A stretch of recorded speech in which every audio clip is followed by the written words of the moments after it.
receber o milagre? Você sabia que para receber o milagre, precisa ter uma atitude correta? Não é de qualquer jeito, não. Nós precisamos ter uma atitude correta diante de Deus para recebermos os milagres. Nós vamos observar então 2 exemplos aqui da palavra de Deus, onde os dois se depararam com situações semelhantes, porém com atitudes diferentes. O primeiro exemplo que eu quero falar para você é bem conhecido. Fala sobre o paralítico do tanque de Betesda. Está lá em João capítulo 5. Você pode acompanhar aqui no telão, se você quiser, se você preferir. Vamos ler aqui, queridos, o que diz a palavra do Senhor. Eu queria pedir, em nome de Jesus, se puder sentar. Tem mais cadeira aí? Tem, Roberto? Tem cadeira aqui no meio, ó. Se a gente puder manter um pouco a reverência à palavra de Deus, em nome de Jesus. Diz assim, queridos, a palavra. Passadas essas coisas, havia uma festa dos judeus, e Jesus subiu para Jerusalém. Ora, existe ali junto à porta das ovelhas um tanque chamado em hebraico Betesda, o qual tem 5 pavilhões. Nestes jazia uma multidão de enfermos, cegos, coxos e paralíticos, esperando que se movesse a água. Porquanto um anjo descia um certo tempo, agitando-a, e o primeiro que entrava no tanque, uma vez agitada a água, sarava de qualquer coisa, de qualquer doença que tivesse. Estava ali um homem enfermo há 38 anos. Diga comigo, 38 anos. É muito tempo, meu irmão. Ele estava à beira desse tanque há 38 anos. Jesus, vendo deitado e sabendo que estava assim há muito tempo, perguntou-lhe: queres ser curado? Olha a pergunta de Jesus. Você quer ser curado? Respondeu o enfermo: Senhor, eu não tenho ninguém que me ponha no tanque quando a água é agitada, pois enquanto eu vou, desce outro antes de mim e eu não consigo. Então lhe disse Jesus: levanta-te, toma o teu leito e anda. E olha o versículo 9, querido, o que aconteceu? A Bíblia diz que imediatamente, não foi outro dia, não foi outro mês, a Bíblia diz que foi imediatamente. O homem se viu curado e, tomando o seu leito, pôs-se a andar. E aquele dia era sábado. Interessante, querido, que nessa época aqui, Jesus estava lá. Jesus estava curando. Jesus estava curando os enfermos, né? Jesus estava curando os cegos. Jesus estava fazendo os grandes milagres. Os paralíticos eram curados por Jesus. Cegos recobravam a visão. Mudos passavam a falar. Surdos a ouvir. Mortos eram ressuscitados. A Bíblia diz que havia, no tempo de Jesus, certo tanque que estava sendo procurado por muitos como um lugar de milagres. Interessante. Quando eu olho para essa passagem aqui, o que é que eu vejo? Na verdade, querido, sem essas pessoas saberem, não era o tanque que fazia a cura. Não era a água que era milagrosa. Porque quando a pessoa caía naquele tanque, ela tinha certeza que ela ia sair dali curada. A fé dela, a atitude dela, fazia toda a diferença para que ela fosse curada. Você sabia que Deus não pode curar alguém se a pessoa não quiser? Se ela disser, não quero, tá bom, desse jeito como eu estou. Deus não pode curar. Ah, mas pastor, Deus é o Deus Todo-Poderoso. É verdade, Ele pode fazer o que Ele quiser. Mas é impressionante que Deus, Ele fica olhando para saber se a pessoa realmente está com aquela fé, ou ela está querendo ser curada, ou então ela está pedindo. Olha só, o homem está há 38 anos, à beira de um tanque. E Jesus, vendo a situação dele, viu que ele era um paralítico. E Jesus pergunta: o que queres que eu te faça? É lógico que ele queria ser curado. Mas Jesus, ele quer ouvir de nós, amém? Eu creio que o Espírito Santo está falando conosco aqui hoje. Eu não sei qual milagre que você precisa na sua vida. Eu não sei qual é a área que está deficiente, que está precisando de um toque de Deus. Mas Ele quer ouvir você falar para Ele hoje. E quando você fala para Ele, querido, Ele faz. Interessante. Tem aquela história de Naamã, eu não vou contar a história aqui, mas a Bíblia diz que Naamã, ele era o general do exército da Síria. Era o cara. Tinha o exército todo à disposição dele, ele mandava em todo mundo, mas a Bíblia fala que aquele homem era leproso. Ele tinha lepra. E ele ouve falar do profeta Eliseu. E ele vai lá com o profeta Eliseu em Samaria. A Bíblia diz, irmão, que ele foi com uma comitiva. Levou presentes, levou ouro, joias, levou coisas boas para o profeta. A Bíblia diz que o profeta nem atendeu ele. O profeta lá de dentro da casa, chegou lá o criado lá do profeta, o moço do profeta chegou, olha, o grande Naamã está aí. O grande Naamã, o general do exército da Síria está aí, ele quer falar contigo agora, Eliseu. E ele precisa ser curado. A Bíblia diz, querido, que o homem de Deus, olha o que ele fala para ele, ir lá no Jordão, mergulhar 7 vezes, que ele vai ser sarado. 7 vezes, diga comigo, 7 vezes. Irmãos, a Bíblia fala que o Naamã ficou indignado. O Naamã ficou furioso. Ele ficou dizendo assim, será que ele não sabe quem eu sou? Será que ele nunca ouviu falar de mim? E eu pensava que ele ia vir aqui, né, comigo, me atender, me bajular. O profeta falou, não, fala para ele tomar banho. Irmão, é muito forte isso, né? Diga para ele tomar banho 7 vezes no Jordão. A Bíblia diz, irmão, que esse homem relutou, mas ele mergulhou. 1, 2, 3. Se ele tivesse mergulhado 5 vezes, irmão, será que ele seria curado? Não. Ele teve o Naamã.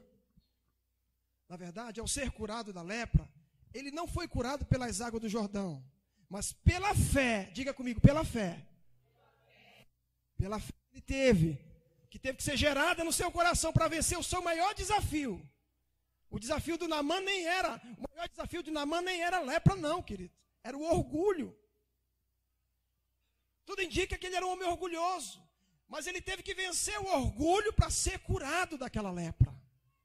Muitas vezes, estamos precisando de um milagre. Estamos precisando de um toque de Deus na nossa vida. E às vezes, sem a gente perceber, o orgulho toma conta do nosso coração. E a gente diz, não, eu dou um jeito, eu consigo. Não vou pedir ajuda, não. Às vezes o casamento não está bom. Às vezes a família, o filho está querendo entrar para o caminho das drogas. Às vezes, irmão, as finanças não estão bom, mas a pessoa insiste muitas vezes em agir de uma forma orgulhosa. E enquanto ela não vencer isso, as outras coisas não vão fluir na vida dela. Amém, querido? Quem está me entendendo aqui, levante a mão. Vamos ver então alguns pontos importantes rapidamente sobre essa primeira passagem que eu li. Jesus e o paralítico. Olha só o primeiro ponto. Jesus apenas lhe faz uma pergunta. Olha a pergunta. Queres ser curado?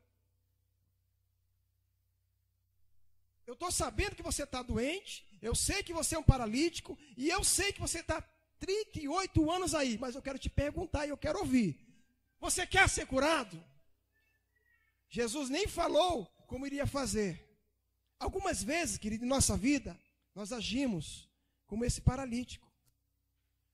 Esperamos o milagre acontecer, mas queremos achar uma explicação humana para que isso aconteça. Por exemplo, na multiplicação dos pães e peixes, não tem explicação humana, irmão. Eram 5 homens, fora mulheres e crianças que foram alimentados por 5 pães e 2 peixinhos. Se você começar a fazer conta, não dá. E muitas vezes nós agimos assim, queridos. Muitas vezes nós temos que pedir perdão para Deus porque agimos assim. A gente diz, olha, Deus, faz um milagre nessa área. Mas a gente fica tentando achar uma explicação humana para isso. Como é que Deus vai fazer? Deus vai ter que usar isso aqui, porque senão não dá. Olha só. Diga comigo, o meu Deus. Fale com bem fé. O meu Deus é o Deus do impossível. Ah, pastor, mas você não conhece a minha vida, pastor. Ah, pastor, você não sabe a minha situação. Pastor, você não sabe o tamanho do milagre que eu preciso. Irmão, eu não quero nem saber o tamanho do milagre que você precisa. Eu só sei que o seu Deus, o meu Deus, Ele é o Deus do impossível, amém? Ele abre portas.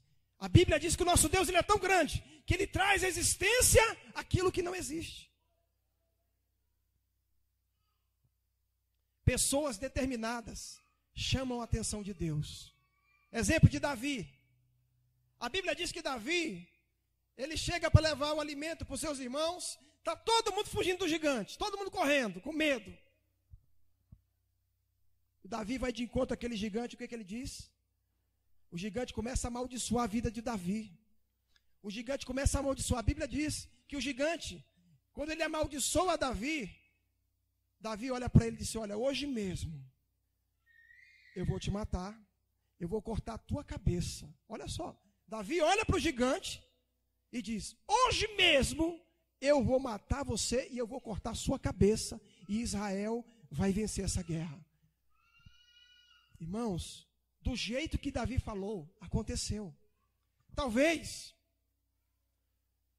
eu não sei, mas talvez você não está vencendo totalmente aquilo que é para vencer da forma que Deus quer, porque muitas vezes falta você declarar mais bênção. E infelizmente, irmão, tem gente que além de não declarar bênção, fica declarando miséria, declarando derrota. Ah, é verdade, não dá. Já viu aquela pessoa que vai receber o salário dela, chega lá no caixa eletrônico, quando ela saca o salário, a primeira coisa que ela diz assim: essa mixaria aqui não vai dar para nada. Não dá. Olha só, querido, muitas vezes a pessoa libera a palavra negativa. E hoje nós estamos numa situação no nosso país, se nós não tivermos cuidado, até mesmo nós que conhecemos a palavra de Deus, se não tivermos cuidado, a gente vai estar falando coisas negativas. Nós temos que declarar.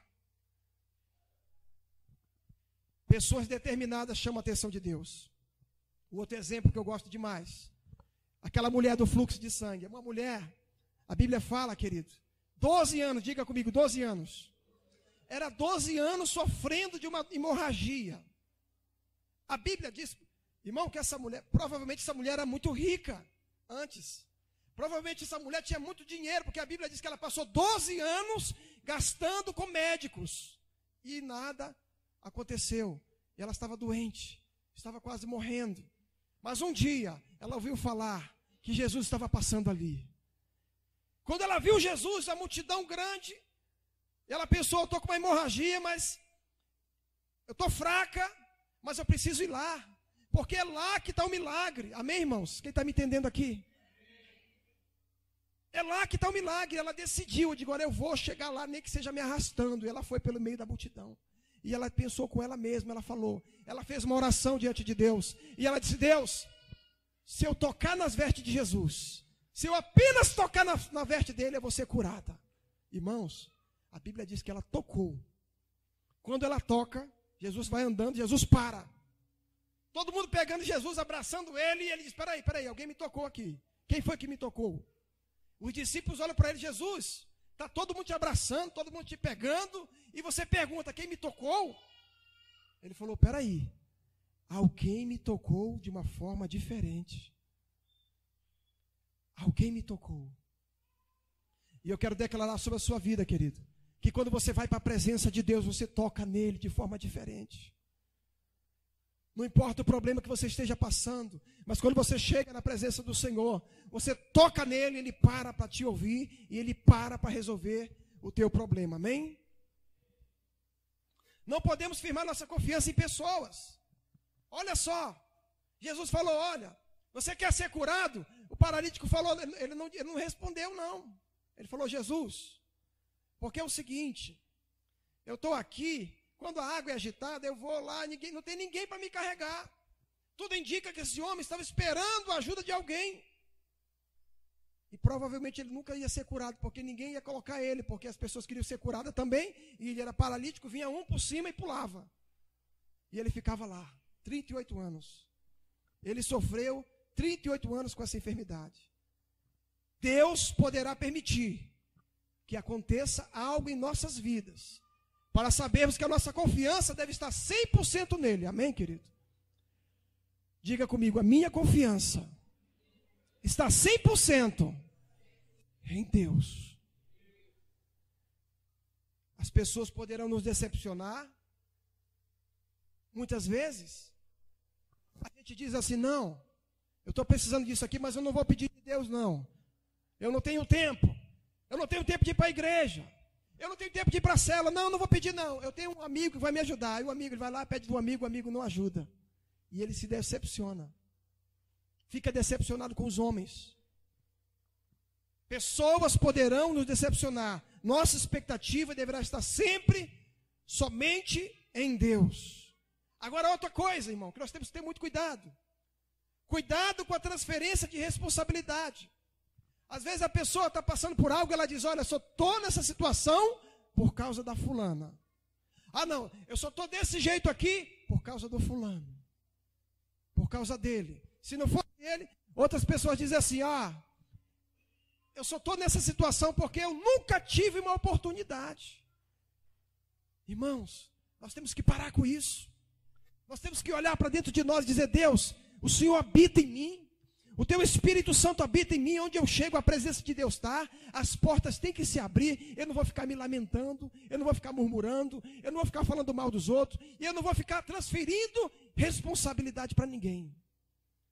Tem gente que fica se lamentando e transferindo. Ah, meu pai nunca me ajudou, o meu avô nunca me ajudou. Não, irmãos, nós não podemos transferir responsabilidades. É o exemplo do canal e a fonte.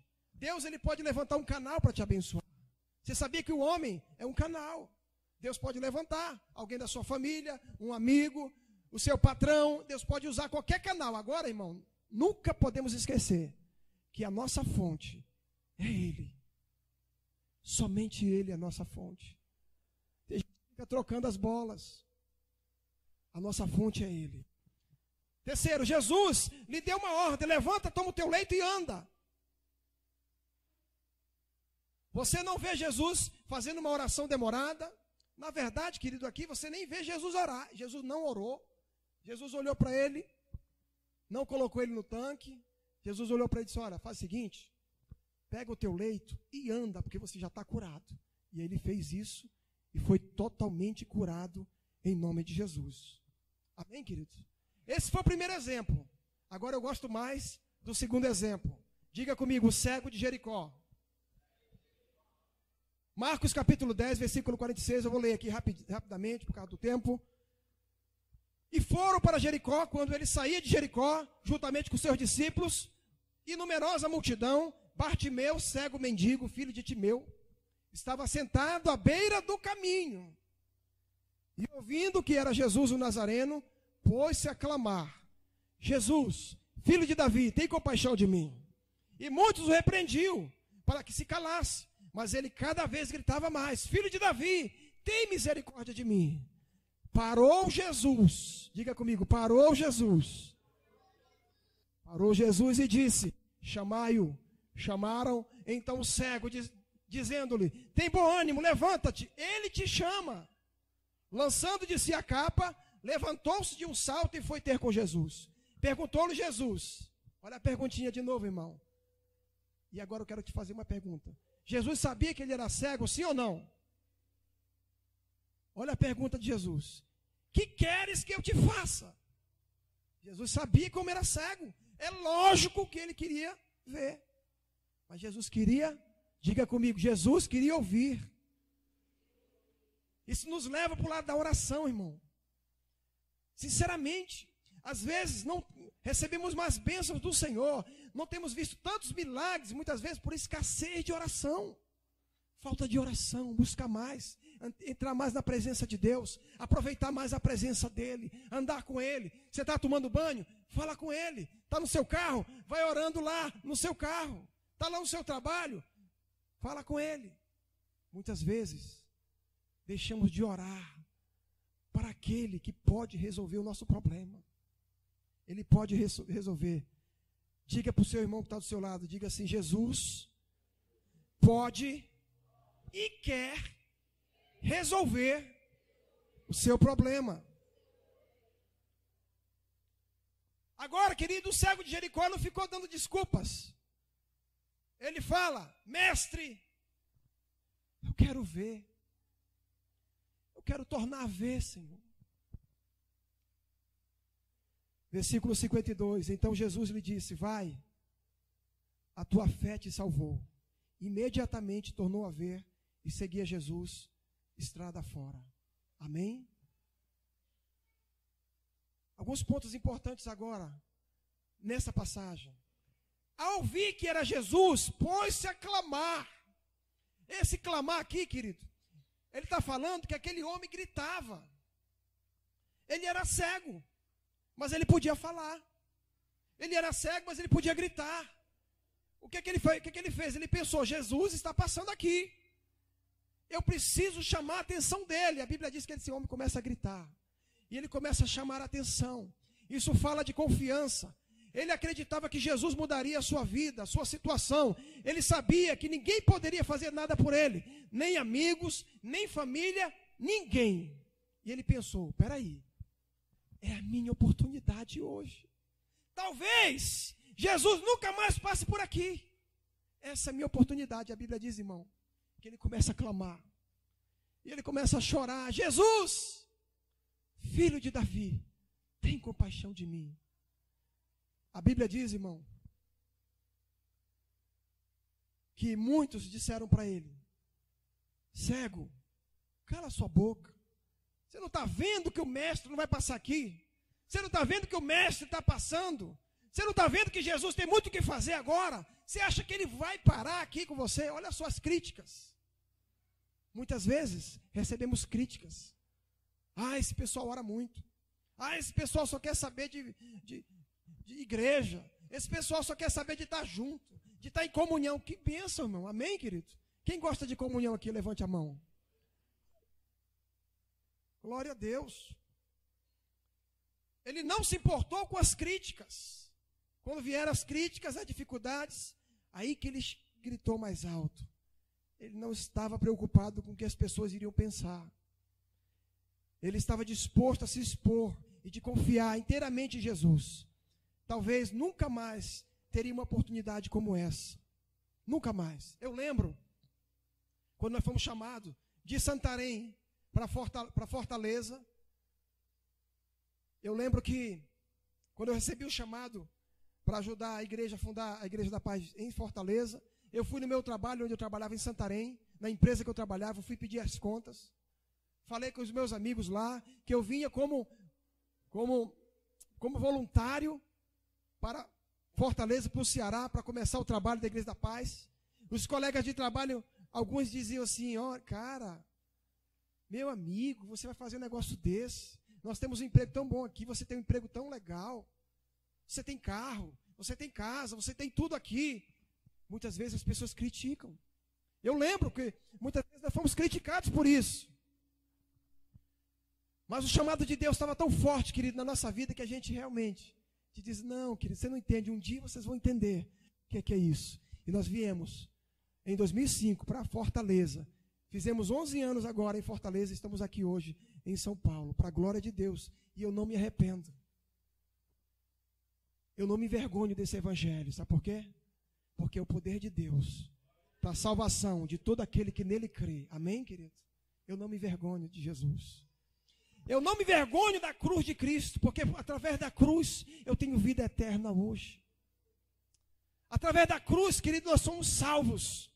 Através da cruz, querido, a nossa família, ela é salva, ela é transformada. Deus pode fazer qualquer coisa. Através da cruz de Cristo, Ele já pagou o preço.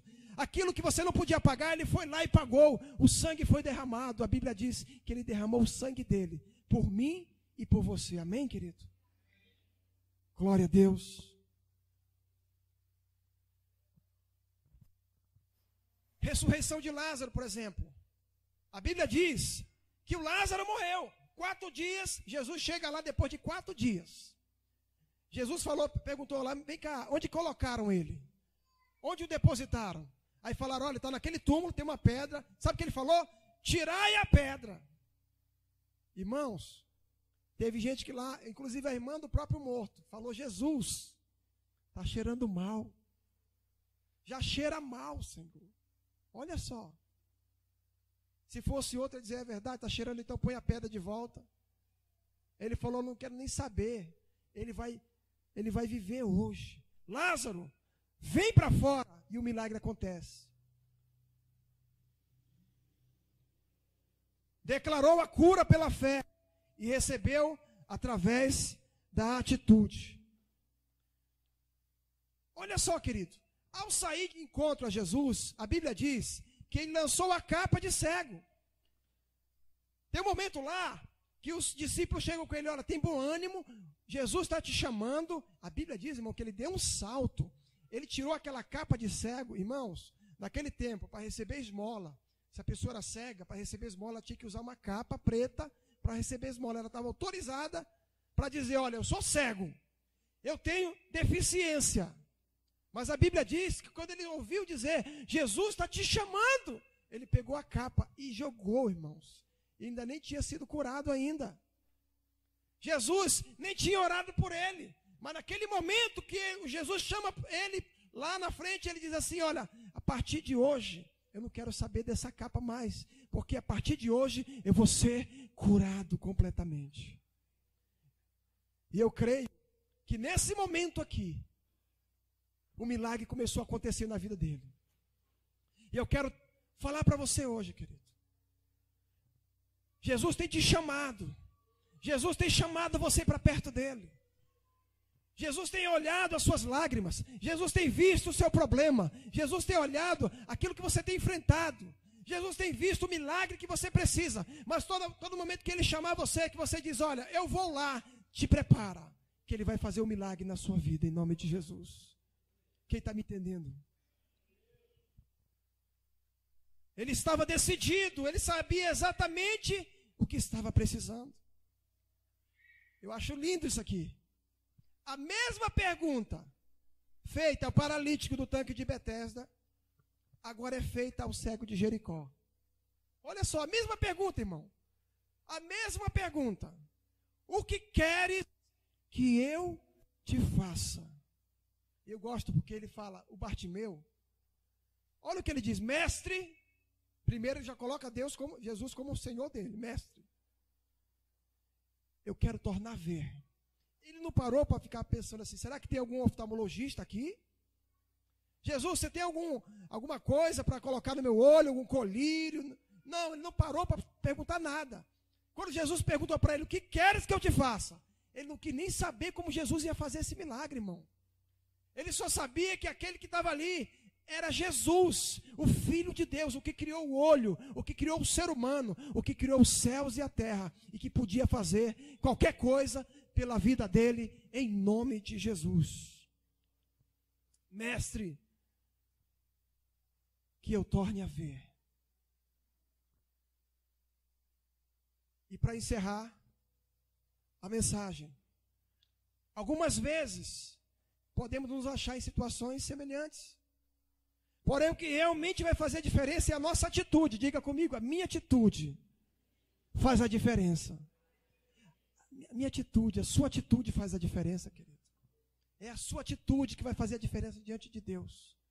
Porque quando você se coloca na posição de receber, Deus vai com tudo e te faz um milagre na tua vida. Paralítico ou coxo.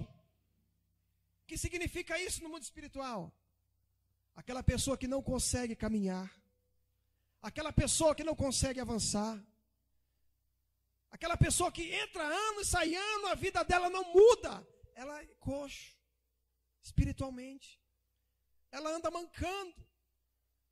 Muitas vezes você olha para o corpo dela, é perfeito. Mas muitas vezes a alma dela tem problema. Muitas vezes ela tem problema na alma, ela não consegue avançar. Tudo que ela faz não prospera. Ela não consegue firmar relacionamentos. Ela está coxa, ela está paralítica. A sua alma está doente.